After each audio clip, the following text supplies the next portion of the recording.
Hello guys, आप सभी का हिंदी सूत्रा में स्वागत है। कैसे हैं आप लोग? उम्मीद है आप लोग स्वस्थ होंगे और अपने पढ़ाई में बिल्कुल लगे हुए होंगे। तो आज हम लोग करेंगे KVS, NVS, TGT, PGT Hindi का प्रैक्टिस सेट, जो कि ऑब्जेक्टिव क्वेश्चन आएंगे 60 क्वेश्चन वाले। तो उसका हम लोग प्रैक्टिस सेट करेंगे। तो ज़्यादा समय न देकर प्रश्नों की ओर चलते हैं।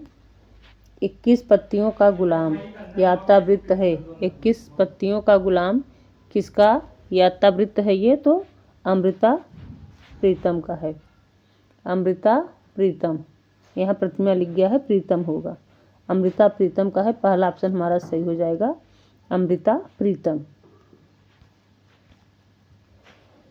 मासिक वेतन तो चंद्र ग्रहण है, जो पूर्णमासी के बाद घटता एवं बढ़ता रहता है तथा ऊपरी आय ईश्वरी देन है। पंक्ति किस कृति की है? ये पंक्ति किस कृति का है? तो नमक का दरोगा। पहला ऑप्शन सही हो जाएगा, नमक का दरोगा की पंक्ति है ये। लक्ष्मीपुरा रिपोर्टाज का प्रकाशन कब हुआ?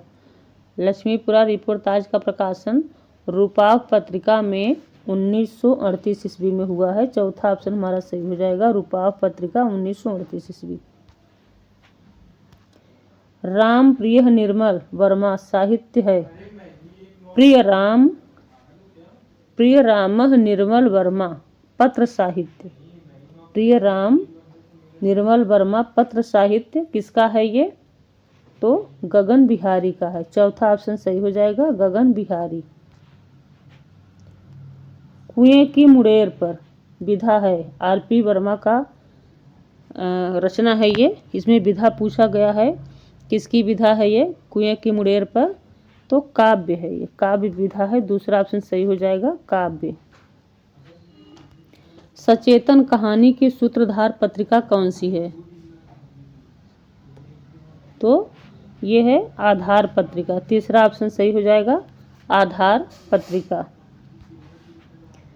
लोग भूल गए साहित्य अकादमी पुरस्कार मिला कब मिला? 1984 ईस्वी में। लोग भूल गए किसकी रचना है ये? इस पे साहित्य अकादमी पुरस्कार मिला था 1984 ईस्वी में। तो ये रघुवीर सहाय की रचना है। चौथा ऑप्शन सही हो जाएगा, रघुवीर सहाय।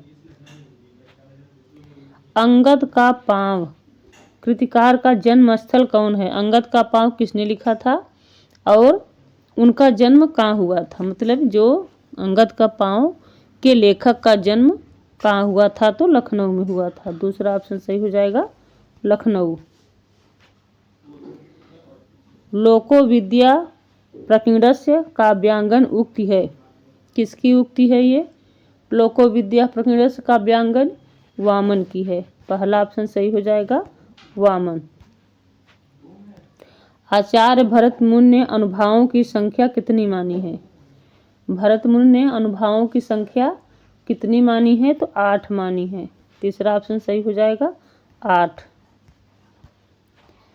वीर रस का वर्ण क्या होता है? वीर रस का वर्ण गौर होता है, गौर। तीसरा ऑप्शन सही हो जाएगा, गौर। अर्थालंकार का भेद नहीं है। इसमें से अर्थालंकार का भेद पूछ रहा है, कौन सा नहीं है? तो वक्रोक्ति। तीसरा ऑप्शन सही हो जाएगा, वक्रोक्ति। अर्थालंकार का भेद नहीं है।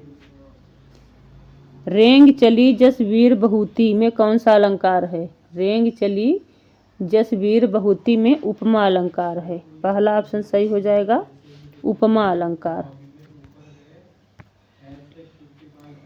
विषम मात्रिक छंद है। विषम मात्रिक छंद कौन सा है? तो छप्पय। छप्पय विषम मात्रिक छंद है। पहला ऑप्शन सही हो जाएगा। अनूठी आभा से सरस सुषमा से सरस से छंद है। अनूठी आभा से सरस सुषमा से सुरस से कौन सा छंद है इसमें? तो शिखरणी है। दूसरा ऑप्शन सही हो जाएगा, शिखरणी छंद है। खड़ी बोली को कौरवी नाम किसने दिया? खड़ी बोली को कौरवी नाम किसने दिया? तो राहुल साकृत्यायन ने दिया था। पहला ऑप्शन सही हो जाएगा, राहुल साकृत्यायन। अंतस्थ व्यंजनों की संख्या होती है, कितनी होती है अंतस्थ व्यंजनों की संख्या? तो 4 होती है। पहला ऑप्शन सही हो जाएगा, 4। अल्प प्राण सघोष व्यंजन हैं। अल्प प्राण और सघोष व्यंजन कौन से हैं? य, र, ल, व, ह। चौथा ऑप्शन सही हो जाएगा, ये अल्प प्राण और सघोष व्यंजन हैं। स्व्यंजन कहलाता है, स्व्यंजन क्या कहलाता है? तालव्य। तीसरा ऑप्शन सही हो जाएगा, तालव्य कहलाता है। पुल्लिंग शब्द छांटिए, निम्न में से कौन से पुल्लिंग शब्द हैं उसे छांटना है? तो क्रोध, समुद्र, गौरव, ये तीनों पुल्लिंग है तो सभी हो जाएगा। चौथा ऑप्शन सही हो जाएगा, सभी। बहुवचन शब्द छांटिए, दर्शन, आंसू, होश, ये तीनों बहुवचन शब्द हैं तो इसमें सभी हो जाएगा। चौथा ऑप्शन सही हो जाएगा, सभी। विराम चिन्ह सही है, इनमें से कौन सा विराम चिन्ह सही है? तो अर्धविराम, अर्धविराम को जो लगा है वो चिन्ह सही है। पहला ऑप्शन सही हो जाएगा। तद्भव शब्द नहीं है, इनमें से तद्भव शब्द कौन सा नहीं है? तो कंदली, कंदली तद्भव शब्द नहीं है। तीसरा ऑप्शन सही हो जाएगा। बाकी अमे, ईख और कंधा ये तीनों तद्भव शब्द हैं। ये तद्भव शब्द है।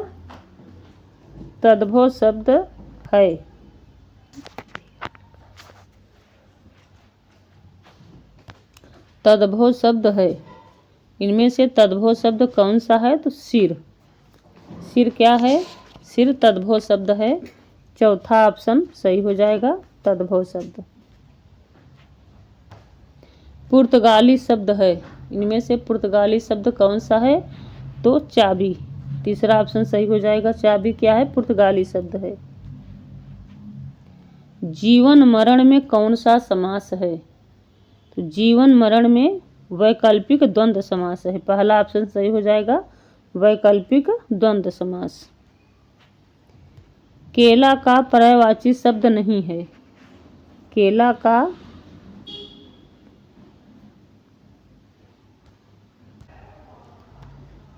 का पर्यायवाची शब्द कौन सा नहीं है इसमें से? तो केला का पर्यायवाची शब्द तून नहीं है। दूसरा ऑप्शन सही हो जाएगा, तून केला का पर्यायवाची शब्द नहीं है। बाकी कंदली, रंभा और मोचा ये तीनों केला के पर्यायवाची शब्द है, तनु नहीं है। दूसरा ऑप्शन सही हो जाएगा। निम्न में स्त्रीलिंग है, इनमें से कौन सा स्त्रीलिंग है? तो नारंगी। तीसरा ऑप्शन सही हो जाएगा, नारंगी स्त्रीलिंग है। अशुद्ध शब्द छांटिए, इसमें से अशुद्ध शब्द कौन सा है? तो अशुद्ध शब्द है भगीरथी। भगीरथी क्या है? अशुद्ध शब्द है। तीसरा ऑप्शन सही हो जाएगा। बाकी अंतर्ध्यान, अनाधिकार और राजनीतिक ये तीनों शुद्ध शब्द हैं। शुद्ध शब्द छांटिए, इसमें से शुद्ध शब्द कौन सा है? तो अनुग्रह। चौथा ऑप्शन सही हो जाएगा, अनुग्रह क्या है? शुद्ध शब्द है। बाकी तीनों अशुद्ध हैं।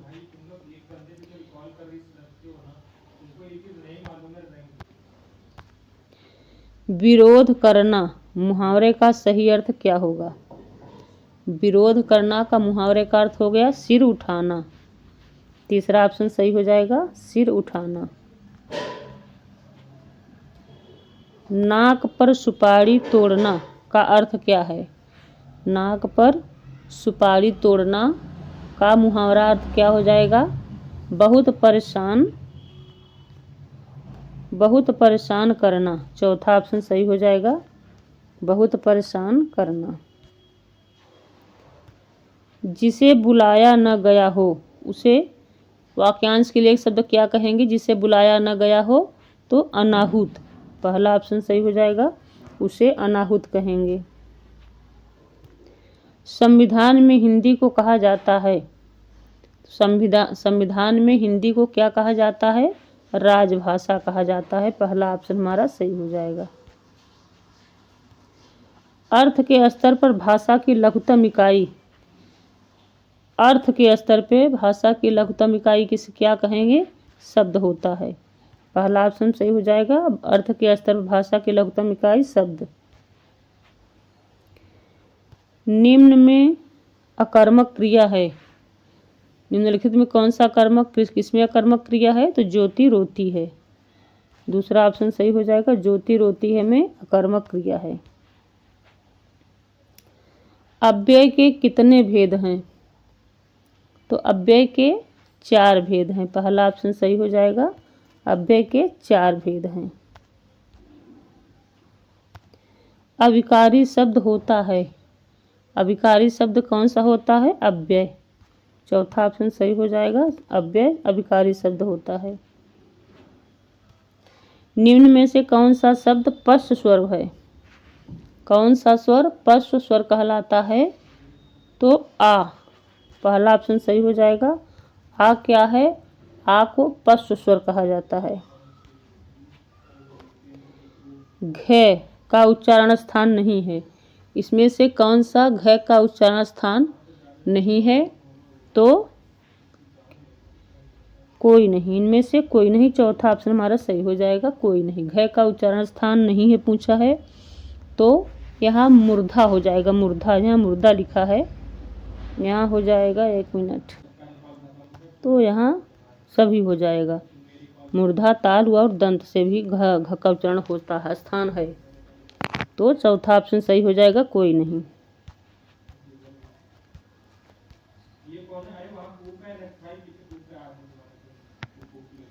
निम्न में अर्ध विवृत स्वर है, अर्ध विवृत स्वर किसे कहा जाता है? तो अय को। अय अर्ध विवृत स्वर है। दूसरा ऑप्शन हमारा सही हो जाएगा। जो वार्ता में उपस्थित या सम्मिलित नहीं है उसे क्या कहा जाता है? जो वार्ता में उपस्थित या सम्मिलित नहीं है उसे क्या कहा जाता है? प्रथम पुरुष। पहला ऑप्शन सही हो जाएगा। उसे प्रथम पुरुष कहा जाता है।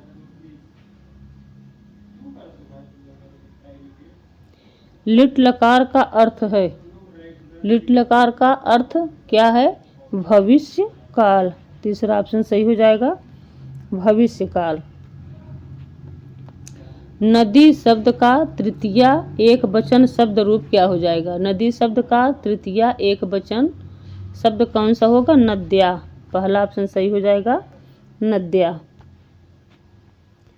भू होना विधिलिंग लकार प्रथम पुरुष द्विवचन क्या होगा?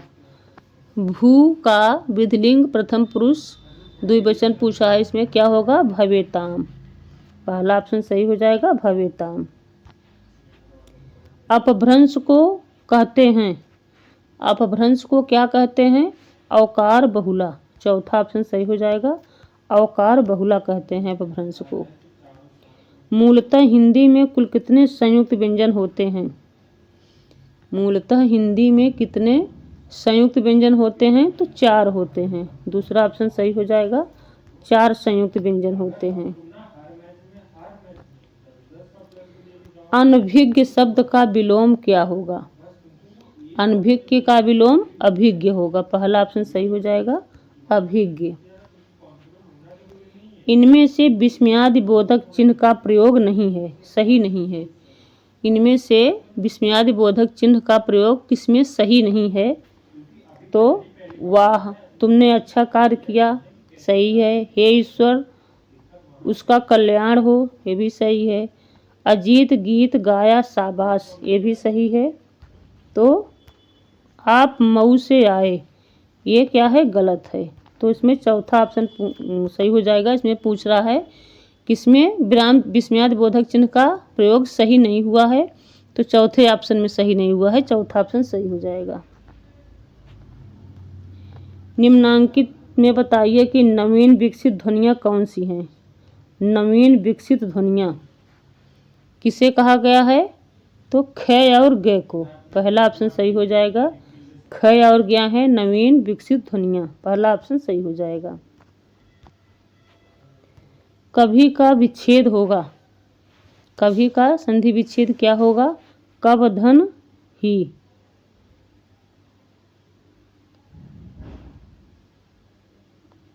यहाँ दोनों बी और दूसरा और तीसरा दोनों सही है।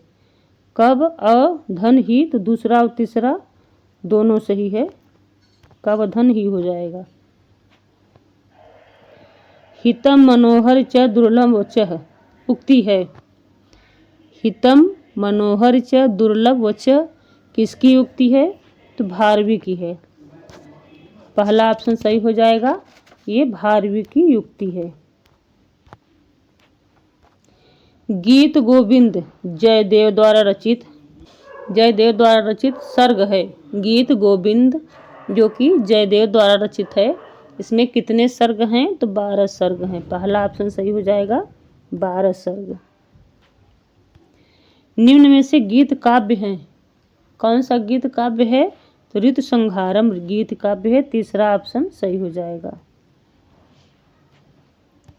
दूत वाक्यम नाटक में कितने अंक हैं, दूत वाक्यम नाटक में कितने अंक हैं, तो 1 अंक है। चौथा ऑप्शन सही हो जाएगा, 1 अंक। हिंदी दक्षिण भारत हिंदी का प्रहरी, दक्षिण भारत हिंदी का प्रहरी किसे कहा जाता है, तो मोतूर सत्यनारायण को, मोतूर सत्यनारायण को। पहला ऑप्शन सही हो जाएगा, मोतूर सत्यनारायण को दक्षिण भारत का प्रहरी कहा जाता है। हिंदी को भद्दी बोली किसने कहा है, तो हिंदी को भद्दी बोली किसने कहा है, तासी ने कहा है। दूसरा ऑप्शन सही हो जाएगा, गार्सादा तासी। महाकाव्य में न्यूनतम सर्ग होने चाहिए, महाकाव्य में न्यूनतम कितने सर्ग होने चाहिए, तो 8 सर्ग, न्यूनतम 8 सर्ग होने चाहिए। दूसरा ऑप्शन सही हो जाएगा। आदिकालीन साहित्य का वर्गीकरण कितने वर्गों में किया गया है, आदिकालीन साहित्य का वर्गीकरण कितने वर्गों में किया गया है, तो 6 वर्गों में किया गया है। दूसरा ऑप्शन सही हो जाएगा, 6 वर्गों में। लास्ट प्रश्न देखते हैं। अपभ्रंश को पुरानी हिंदी नाम पहले किसने दिया, अपभ्रंश को पुरानी हिंदी नाम पहले किसने दिया, तो गुलेरी ने दिया है, चंद्रधर शर्मा गुलेरी ने दिया है। तो दूसरा ऑप्शन हमारा सही हो जाएगा, गुलेरी जी ने पहले अपभ्रंश को पुरानी हिंदी का नाम दिया, फिर दूसरा ऑप्शन सही हो जाएगा। तो अगर आप लोग अभी तक हमारे चैनल को सब्सक्राइब नहीं किए हैं, तो प्लीज़ हमारे चैनल को सब्सक्राइब कर लीजिएगा, बेल आइकन जो प्रेस करिएगा, ताकि जब भी मैं इसका नेक्स्ट पर वीडियो डालूँ तो नोटिफिकेशन सबसे आप लोगों के पास पहुँचे। और वीडियो को ज़्यादा लाइक करिएगा, शेयर करिएगा। तो मिलते हैं नेक्स्ट वीडियो में। Thanks for watching.